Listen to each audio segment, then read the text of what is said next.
नमस्कार, मैं हूं आपकी दोस्त रेणुका। आप सुन रहे हैं अनमोल कहानियां। आज की कहानी है गुप्त धन। बाबू हरिदास का ईंटों का पजावा शहर से मिला हुआ था।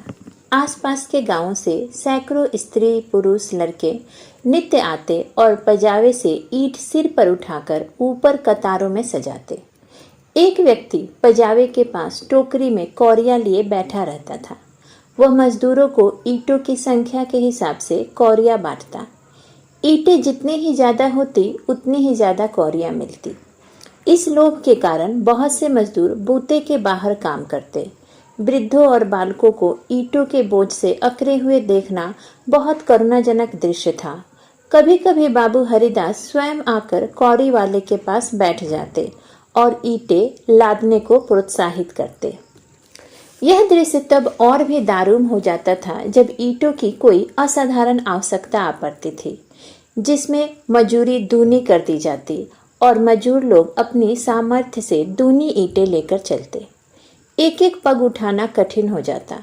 उन्हें सिर से पैर तक पसीने में डूबे पजावे की राख चढ़ाए ईंटों का एक पहाड़ सिर पर रखे बोझ से दबे देखकर ऐसा मालूम होता था कि मानो लोभ का भूत उन्हें जमीन पर पटककर उनके सिर पर सवार हो गया है। सबसे करुण दशा एक छोटे बालक की थी, जो हमेशा अपनी अवस्था के बच्चों से दुगनी ईंटें उठाता और सारे दिन बिना विश्राम किए परिश्रम और धैर्य के साथ अपने काम में लगा रहता। उसके मुख पर दीनता छाई रहती थी। उसका शरीर इतना कमजोर था कि उसे देखकर दया आ जाती थी। और लड़के बनिए की दुकान से गुड़ लाकर खाते, कोई सड़क पर जाने वाले इक्को और हवा गाड़ियों की बहार देखता और कोई व्यक्ति संग्राम में अपनी जिहा और बाहु के जौहर दिखाता। परंतु इस गरीब लड़के को अपने काम से काम था। उसमें न तो लड़कपन की चंचलता थी, न शरारत, न खिलाड़ीपन, यहाँ तक कि उसके ओठों पर कभी हंसी भी न आती थी। बाबू हरिदास को उसकी दशा पर दया आती। कभी कभी कौड़ी वाले को इशारा करते कि उसे हिसाब से अधिक कौड़ियां दे दो।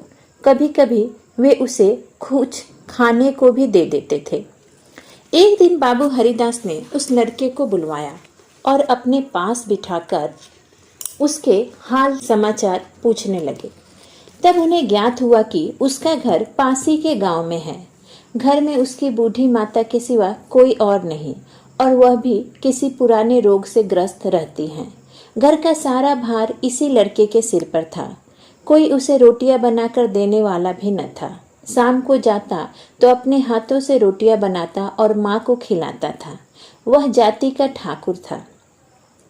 किसी समय उसका कुल धन धान्य से संपन्न था। लेन देन होता था और शक्कर का कारखाना चलता था।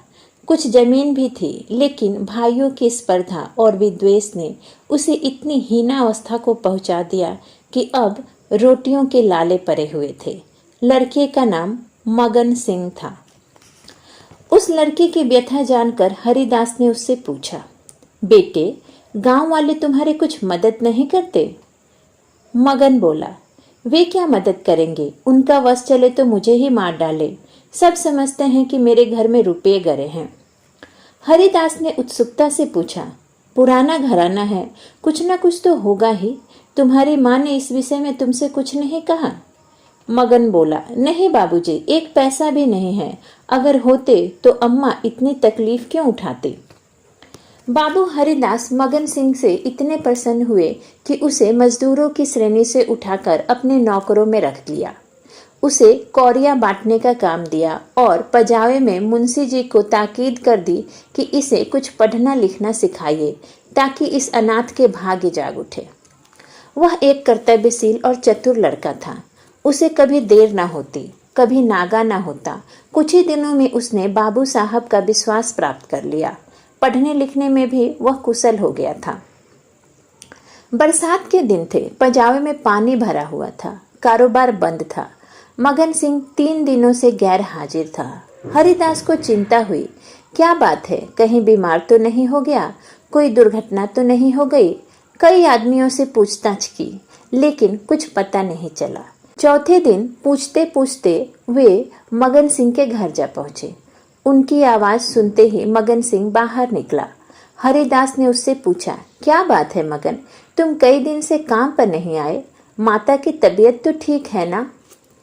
मगन सिंह ने अवरुद्ध कंठ से कहा, माँ की तबीयत बहुत खराब है, कहती है अब मैं नहीं बचूंगी। कई बार आपको बुलाने के लिए मुझसे कह चुकी है, लेकिन मैं संकोच के कारण आपके पास न आ सका। अब आप सौभाग्य से आ ही गए हैं तो चलकर माँ को देख लीजिए, उसकी लालसा भी पूरी हो जाए। हरिदास भीतर गए तो देखा कि एक वृद्धा एक सरे हुए कपड़ों के टुकड़ों पर परी कराह रही है। उनकी आहट पाते ही उसने आंखें खोली और अनुमान से पहचान गई। बोली, आप आ गए, बड़ी दया की। आपके दर्शनों की बड़ी अभिलाषा थी। मेरे अनाथ बालक के नाथ अब आप ही हैं। जैसे आपने अब तक उसकी रक्षा की है, वह निगाह उस पर हमेशा बनाए रखिएगा। मेरी विपत्ति के दिन पूरे हो गए, इस मिट्टी को पार लगा दीजिए। एक दिन घर में लक्ष्मी का वास था, अदिन आए तो उन्होंने भी आंखें फेर ली। पुरखों ने इसी दिन के लिए कुछ थाती धरती माता को सौंप दी थी। उसका बीजक बड़े यत्न से रखा था, पर बहुत दिनों से उसका कहीं पता न लगता था। मगन के पिता ने बहुत खोजा पर पा न सके, नहीं तो हमारी दशा इतनी हीन न होती। आज 3 दिन हुए मुझे वह बीजक आप ही आप रद्दी कागजों में मिल गया। तब से उसे छिपाकर रखे हुए हूँ। मगन अभी बाहर है। मेरे सिराहने जो संदूक रखा है उसी में वह बीजक है। उसमें सारी बातें लिखी हुई हैं। उसी से ठिकाने का भी पता चलेगा। मौका मिले तो उसे खुदवा डालिएगा और मगन को दे दीजिएगा। यही कहने के लिए आपको बार बार बुलवाती थी। आपके सिवा मुझे किसी पर विश्वास नहीं है। संसार से धर्म उठ गया, किसकी नियत पर भरोसा किया जाए। बीजक लेकर हरिदास वहां से चला गया। इस बारे में उसने किसी से कुछ नहीं कहा। नियत बिगड़ गई, दूध में मक्खी पड़ गई। बीजक से ज्ञात हुआ कि धन उस घर से 500 डग पश्चिम की ओर एक मंदिर के चबूतरे के नीचे है। हरिदास धन को भोगना चाहते थे, लेकिन इस तरह की किसी को कानो कान खबर न हो। काम कष्ट साध्य था, नाम पर धब्बा लगने की प्रबल आशंका थी, जो संसार में सबसे बड़ी यंत्रणा है। कितनी घोर नियत थी, जिस अनाथ की रक्षा की उसके साथ विश्वासघात। कई दिनों तक आत्मवेदना की पीड़ा सहते रहे। अंत में कुतर्कों ने विवेक को परास्त कर दिया। मैंने कभी धर्म का परित्याग नहीं किया और न कभी करूंगा। क्या कोई ऐसा प्राणी भी है जो जीवन में एक बार भी विचलित न हुआ हो? यदि है तो वह मनुष्य नहीं देवता है। मैं मनुष्य हूँ, मुझे देवताओं की पंक्ति में बैठने का दावा नहीं है। मन को समझाना बच्चे को फुसलाना है। हरिदास शाम को सैर करने के लिए घर से निकल जाते। जब चारों ओर सन्नाटा छा जाता तो वे मंदिर के चबूतरे पर आ बैठते और एक कुदाली से उसे खोदते। दिन में 2-1 बार इधर उधर ताक झाक करते कि कोई चबूतरे के पास खरा तो नहीं है। रात की निस्तब्धता में उन्हें अकेले बैठे ईंटों को हटाते हुए उतना ही भय होता था जितना किसी भ्रष्ट वैश्य को आमिष भोजन से होता है। चबूतरा काफी लंबा चौड़ा था। उसे खोदने में 1 महीना लग गया और अभी आधी मंजिल भी तय न हुई। इन दिनों उनकी दशा उस मनुष्य की सी थी जो कोई मंत्र जगा रहा हो। चित्त पर चंचलता छाई रहती, आंखों की ज्योति तीव्र हो गई थी। बहुत गुमसुम रहते, मानो ध्यान में हो। किसी से बातचीत न करते। अगर कोई छेड़ कर बात करता तो झुंझला पड़ते। पजावे की ओर कभी कभार जाते। विचारशील पुरुष थे। आत्मा बार बार इस कुटिल व्यवहार से भागती। निश्चय करते कि अब चबूतरे की ओर नहीं जाऊंगा, लेकिन शाम होते ही उन पर एक नशा सा छा जाता। बुद्धि विवेक का अपहरण हो जाता। जैसे कुत्ता मार खाकर थोड़ी देर के बाद टुकड़े के लालच में जा बैठता है, वही दशा उनकी थी। यहाँ तक कि दूसरा मास भी गुजर गया। अमावस की रात थी। हरिदास मलिन हृदय में बैठी हुई कालिमा की भांति चबूतरे पर बैठे हुए थे। सोचने लगे, आज चबूतरा खुद जाएगा। जरा देर तक और मेहनत करनी पड़ेगी। कोई फिक्र नहीं, घर के लोग चिंतित हो रहे होंगे, लेकिन अभी निश्चित नहीं हुआ जाता कि चबूतरे के नीचे क्या है। पत्थर का तहखाना निकल आया तो समझ जाऊंगा कि धन अवश्य होगा। तहखाना न मिले तो पता चल जाएगा कि सब धोखा ही धोखा है। कहीं सचमुच तहखाना न मिले तो बड़ी दिल लगी हो, मुफ्त में उल्लू बनूं। मगर नहीं, कुदाली खटखट बोल रही है। हाँ, पत्थर की चट्टान है। उन्होंने टटोल कर देखा। भ्रम दूर हो गया, चट्टान थी। तहखाना मिल गया। लेकिन हरिदास खुशी से उछले कूदे नहीं, घर लौट आए। घर पहुंचते ही उन्हें सिर दर्द होने लगा। वे समझे थे थकान के कारण है, लेकिन थकान नींद से नहीं गई। रात को ही उन्हें तेज बुखार हो गया। 3 दिन तक बुखार में पड़े रहे। बहुत दवा दारू की गई, लेकिन किसी भी दवा से फायदा नहीं हुआ। इस रूणावस्था में उन्हें बार बार भ्रम हो रहा था, कहीं यह मेरी तृष्णा का दंड तो नहीं है। जी में आता था मगन सिंह को बीजक दे दूं और क्षमा की याचना करूं, लेकिन भंडाफोड़ होने का भय मुंह बंद कर देता था। न जाने ईसा के अनुयायी अपने पादरियों के सम्मुख कैसे अपने जीवन भर के पापों की कथा सुनाया करते थे। कुछ देर बाद उनकी आंखें उलट गई और प्राण निकल गए। हरिदास की मृत्यु के बाद यह बीजक उनके सुपुत्र प्रभुदास के हाथ लगा। बीजक मगन सिंह के पुरखों का लिखा हुआ है। इसमें लेस मात्र भी संदेह न था, लेकिन उन्होंने सोचा पिताजी ने कुछ सोचकर ही इस मार्ग पर कदम रखा होगा। वे कितने नीति परायण, कितने सत्यवादी पुरुष थे। उनकी नीयत पर कभी किसी को संदेह नहीं हुआ। जब उन्होंने इस आचार को घृणित नहीं समझा तो मेरी क्या गिनती है। कहीं यह धन हाथ आ जाए तो कितने सुख से जीवन व्यतीत हो। शहर के अमीरों को दिखा दूंगा कि धन का सदुपयोग क्यों कर होना चाहिए। बड़ों बड़ों का सर नीचा कर दो, कोई आंखें न मिला सके। इरादा पक्का हो गया। शाम होते ही वे घर से बाहर निकले। वही समय था, वही चौकन्नी आंखें थीं और वही तेज कुदाली थी। ऐसा जान पड़ता था मानो हरिदास की आत्मा इस नए भेष में अपना काम कर रही हो। चबूतरे का धरातल पहले से ही खुद चुका था। अब संगीन तहखाना था, जोरों को हटाना कठिन था। पुराने जमाने का मसाला था। कुदाली उचट उचट कर लौट आती थी। कई दिनों में ऊपरी दरारें खुली, लेकिन चट्टानें जरा भी न हिली। तब वह लोहे की छड़ से काम लेने लगे, लेकिन कई दिनों तक जोर लगाने पर भी चट्टानें न खिसकी। सब कुछ अपने ही हाथों करना था। किसी से सहायता नहीं मिल सकती थी। यहाँ तक कि फिर वही अमावस्या की रात आई।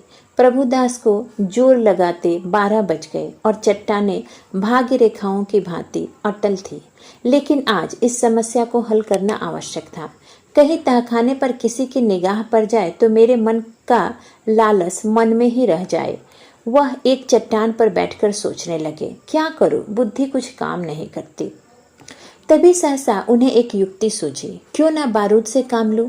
इतने अधीर हो रहे थे कि कल पर इस काम को न छोड़ सके। सीधे बाजार की तरफ चल पड़े। 2 मील तक का रास्ता हवा की तरह तय किया, पर जब वहां पहुंचे तो दुकान बंद हो चुकी थी। आतिशबाज हीले करने लगा, बारूद इस समय नहीं मिल सकती, सरकारी हुक्म नहीं है। तुम कौन हो, इस वक्त बारूद लेकर क्या करोगे। न भैया, कोई वारदात हो जाए तो मुफ्त में बंधा बंधा फिरो, तुम्हें कौन पूछेगा। प्रभुदास की शांत वृत्ति कभी इतनी कठिन परीक्षा में न पड़ी थी। वे अंत तक अनुनय विनय ही करते रहे, यहाँ तक कि मुद्राओं की सुरीली झनकार ने उसे वशीभूत कर लिया। प्रभुदास वहां से चले तो धरती पर पांव न पड़ते थे। रात के करीब 2 बज चुके थे। प्रभुदास मंदिर के चबूतरे पर पहुंचे। चट्टानों की दराजों पर बारूद रख पतीला लगा दिया और दूर भागे। कुछ ही पल में एक जोरदार धमाका हुआ। चट्टान के नीचे एक लोहे का संदूक दिखाई दिया। उसे बाहर निकाला, खोल कर देखा तो 10,000 पुरानी मोहरें रखी हुई थी। संदूक लेकर फटाफट घर की ओर भागे, अपने कमरे में गए और चुपचाप लेट गए। प्रातः काल का समय था। प्रभुदास अपने कमरे में लेटे हुए थे। सामने लोहे के संदूक में 10,000 पुरानी मोहरें रखी हुई थी। उनकी माता सिरहाने बैठी पंखा झल रही थी। प्रभुदास ज्वर की ज्वाला से जल रहे थे। करवटें बदलते थे, कराहते थे, हाथ पांव पटकते थे, लेकिन आंखें लोहे के संदूक की ओर लगी हुई थी। इसी में उनके जीवन की आशाएं बंद थी।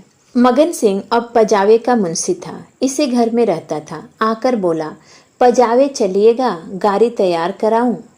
प्रभुदास ने उसके मुख की ओर क्षमा याचना की दृष्टि से देखा और बोले, नहीं, आज मैं नहीं चल सकता, तबीयत ठीक नहीं है। मगन उनकी दशा देखकर डॉक्टर को बुलाने के लिए चला गया। 10 बजते बजते प्रभुदास का मुंह पीला पड़ गया, आंखें लाल हो गई। उनकी अंतिम दशा उनकी आंखों में फिर गई।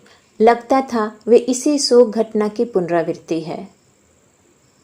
वह देवताओं की मनौतियां मना रही थी, लेकिन प्रभुदास की आंखें उसी लोहे के संदूक की ओर लगी हुई थी जिस पर उन्होंने अपनी आत्मा अर्पण कर दी थी। उनकी पत्नी आकर उनके पैताने बैठ गई और बिखल बिखल कर रोने लगी। प्रभुदास की आंखों से भी आंसू बह रहे थे, लेकिन वे आंखें उसी लोहे के संदूक की ओर निराशापूर्ण भाव से देख रही थी। डॉक्टर ने आकर देखा, दवा दी और चला गया, पर दवा का असर उल्टा हुआ। प्रभुदास के हाथ पांव सर्द हो गए, मुख निस्तेज हो गया, हृदय की गति मंद पड़ गई, पर आंखें संदूक की ओर से न हटी। मोहल्ले के लोग जमा हो गए। पिता और पुत्र के स्वभाव और चरित्र पर टिप्पणियां होने लगी। दोनों सील और विनय के पुतले थे, किसी को भूल कर भी कड़ी बात न कही। प्रभुदास का संपूर्ण शरीर ठंडा हो गया था, प्राण था तो केवल आंखों में। वे अब भी उसी लोहे के संदूक की ओर सतृष्ण भाव से देख रहे थे। घर में कोहराम मचा हुआ था। माँ और पत्नी दोनों फूट फूट कर रो रही थी। मोहल्ले की स्त्रियां उन्हें समझा रही थी। अन्य मित्रगण आंखों पर रुमाल जमाए हुए थे। जवानी की मौत संसार का सबसे करुण, सबसे अस्वाभाविक और भयंकर दृश्य है। यह वज्रघात है, विधाता की निर्दय लीला है। प्रभुदास का पूरा शरीर प्राणहीन हो गया था, लेकिन आंखें जीवित थीं। अब भी उसी संदूक की ओर लगी हुई थी। जीवन ने तृष्णा का रूप धारण कर लिया था। सांस निकलती है, लेकिन आंस नहीं निकलती। इतने में मगन सिंह उनके पास आकर खड़ा हो गया। प्रभुदास की निगाहें उस पर पड़ी। ऐसा लगता था मानो उनके शरीर में फिर रक्त संचार हुआ। अंगों में स्फूर्ति के चिन्ह दिखाई दिए। इशारों से अपने मुंह के नजदीक बुलाया, उसके कानों में कुछ कहा। एक बार लोहे के संदूक की ओर इशारा किया और आंखें पलट गई। इसी के साथ उनके प्राण निकल गए। इसी के साथ मैं आपसे विदा लेती हूँ। फिर मिलूंगी एक नई कहानी के साथ। तब तक आशा करती हूँ कि आप कहानियाँ सुनते रहेंगे और करना नहीं भूलेंगे लाइक, शेयर एंड सब्सक्राइब।